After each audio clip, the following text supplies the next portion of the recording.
has sought to take a leadership position in terms of contributing to the development and demonstration of low-emission technologies.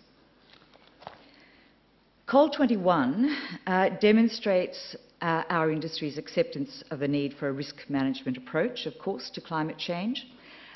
We consider that carbon capture and storage technologies have to become part of any credible, any viable global climate change solution. And I note that Professor Brear, of course, effectively is acknowledging that fact, and I have to say it's quite refreshing to hear someone talking about the wide application of carbon capture and storage across industrial processes like steel manufacturing, as well as for the gas industry. So, as you also saw from the Professor's presentation, despite obvious challenges for the coal industry, and sometimes I would have to confess some quite sophisticated myth-making, coal has a very important future. The International Energy Agency forecasts in its new policies scenario that by 2035, global use of coal will be 1/4 higher than in 2009, and it will remain the backbone of global electricity generation. It is the backbone of steel production, and again, as Professor Brear noted, of course, coal is and steel is required for industrialisation in countries like Brazil, Russia, India and China. And you need to think about the fact, ladies and gentlemen, that in the last 20 years, China has pulled 400 million people from abject poverty to something less than abject poverty through electrification and industrialisation. And it won't surprise you to know, of the nearly 6 billion tonnes of coal that is produced, 6 billion tonnes of coal that is produced around the world each year, nearly, I think it's about 2.8 billion of that is produced in China alone. So Chinese industrialisation, Indian industrialisation are very important drivers of that use of coal. And clearly, in terms of our ultimate emissions footprint, what we need to do to control the emissions from the burning of fossil fuels in countries like China and India. Because if we don't have a solution to coal use in China or India, we simply do not have a solution to climate change. We simply do not have it. The IEA, the International Energy Agency, argues that irrespective of any future government decisions to alter domestic energy mixes, the share of world coal demand from non-OECD countries will rise from 70% in 2009 to approximately 80% by 2035. No matter what the policy scenario, China, India and Indonesia will together account for 80% of that increase. So the central role of fossil fuels in energy security, in poverty alleviation and in nation building, I think was no more evident than in the outcome of the Rio +20 conference on sustainability, which ended just last Friday. A number of developing countries objected to the use of the term green economy, arguing that it's up to each country to determine its development path, which may take a different colour. I think that recognises, or that we need to recognise, that countries will rationally use their natural endowments, just as Australia has used its natural endowments to get to the place that we currently are in. Now, 1/5 of the world's population still lives without access to electricity, and that's a very basic requirement of industry, and it drives industrialisation. Electrification drives industrialisation, and it drives poverty alleviation. And coal provides countries with an opportunity to develop in a competitive, it's a low-cost energy source, which is available across more than 100 countries. It's not concentrated as gas and oil reserves used to be. I mean, gas is being explored and discovered at a phenomenal rate now, and new forms of gas, unconventional gas resources, will continue to grow. But coal is widely distributed around the world, and that is why it has formed part of every major economy's energy policy, because it's part of their energy security. It's an abundant and affordable source of electricity. The global use of coal, which has increased 61% 61% between 1999 and 2010, is probably the single most important contributor to poverty alleviation that the world has seen. And I think that the role of Australian coal in that story is something that should be celebrated and that we should be proud of. When I was talking about the importance of electrification, I actually came across a quote from Lenin when I was unpacking my bookcases the other day, taking me back to my university days when I studied Marx and Lenin and all the rest of it. And he said, the criticality of talking about the criticality of energy, he said, communism is Soviet power plus the electrification of the whole country.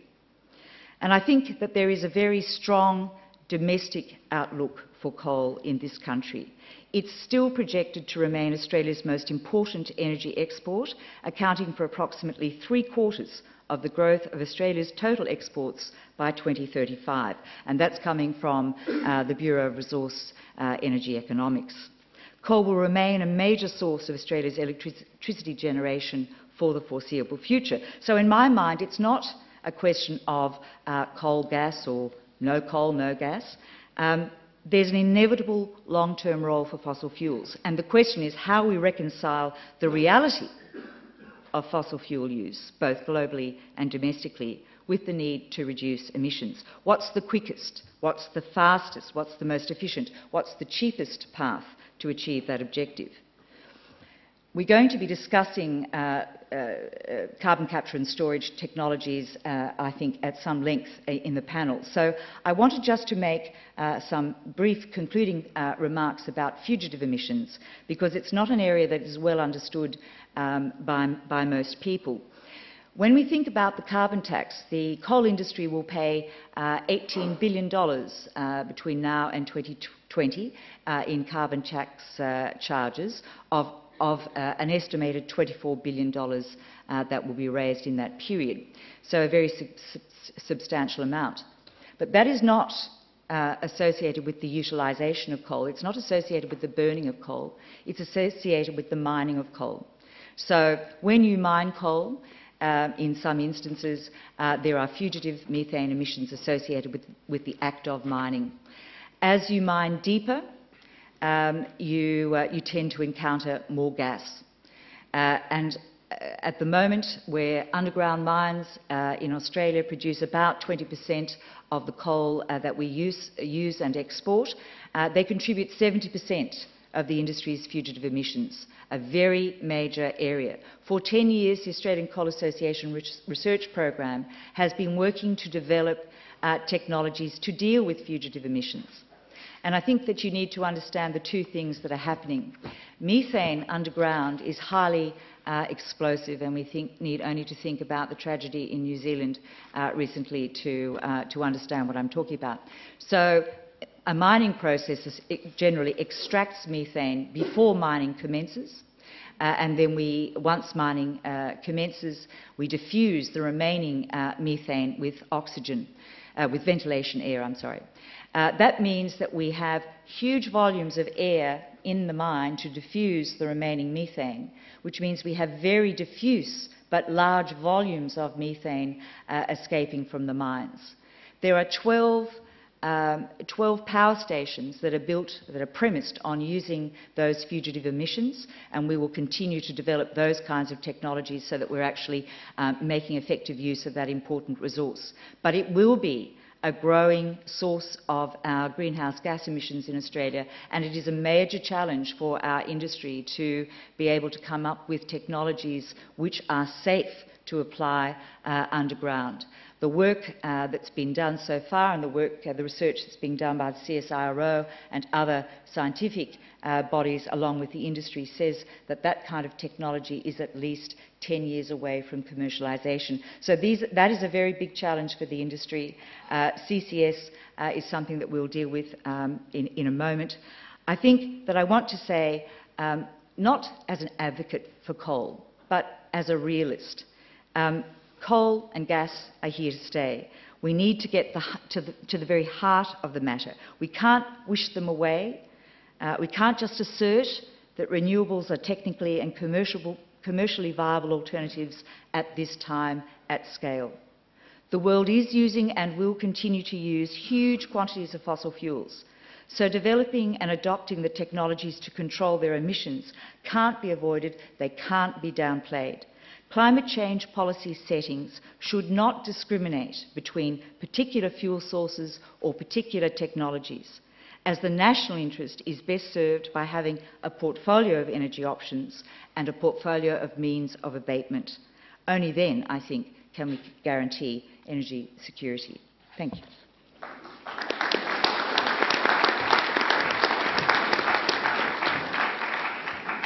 Okay, you've heard obviously deeply passionate view about the role of coal in our energy mix, both here and globally. Now I'd ask David Byers, as the Chief Executive of APPEA, representing the gas industry, to respond in a similar way to Michael's presentation. I think David's got a couple of slides to go with that, so if we can get those up. In the meantime, could you please welcome David Byers. Thank you.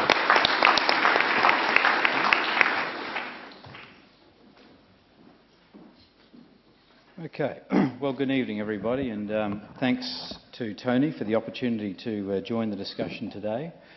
I might just say at the outset that I think Michael made the point in his opening remarks that significantly reducing greenhouse gas emissions is going to be one of those great global challenges, because it involves major technical, commercial and also political and economic challenges.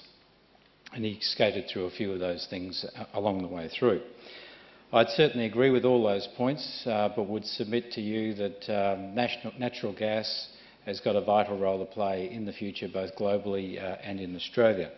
And I just wanted to briefly show some slides for context for that argument. This, again, is, we're all going to be quoting the IEA, it looks like, tonight, but this is one of the other scenarios from the IEA, which is the gas scenario. And Michael used the new policies scenario. It's not all that much different in this case, but essentially what the IEA did last year was issue an update where it looked at a projected gas scenario which has a much higher rate of growth for gas at about 2.2%. And in fact it led them to pose the question as to whether we're entering a golden age of gas, because gas would become, under this scenario, the second biggest energy source by 2030, accounting for about a quarter of global energy demand. And I think that's one of the other things to keep in mind here, is the scale of the challenge. We are talking here about a 35% or 30% increase in world energy demand by 2035. So it's a big challenge to meet, and coupled with that you've got the emissions challenge as well. Okay, so why would they talk about perhaps entering a golden age of gas? Well, the forecasts for natural gas have been uplifted because of some of the qualities, I think, of natural gas in a range of areas. Firstly, it's abundant. We can get into some of the numbers, but I mean essentially what's changed the game here has been the ability to be able to extract gas from unconventional gas sources, which has really changed the name of the supply scenarios really only in the last 5 years. And I'll come to that a bit more in a moment. Gas is readily available, able to be transported by pipeline or by LNG. In actual fact, we saw in the wake of Fukushima, the way in which Japan kept its energy supplies going to that country really was by importing LNG. It's flexible. Gas is one of the few sources that competes against all other energy sources in all other markets, whether that be for power generation, whether it be for transport or residential and commercial use. And just an interesting byline on transport, which hasn't been a big application for natural gas. In the US, there's a growing CNG, compressed natural gas infrastructure, to the point now where there's something like a network of about 924 filling stations, which is growing at about 11% per year. So even in the domestic market for transport, natural gas is starting to penetrate even further into that market, which is clearly dominated by oil. It's affordable. Power plants are about half the capital cost of coal, about a third the cost of nuclear, and about a fifth the cost of some of the offshore wind projects which you see around the world.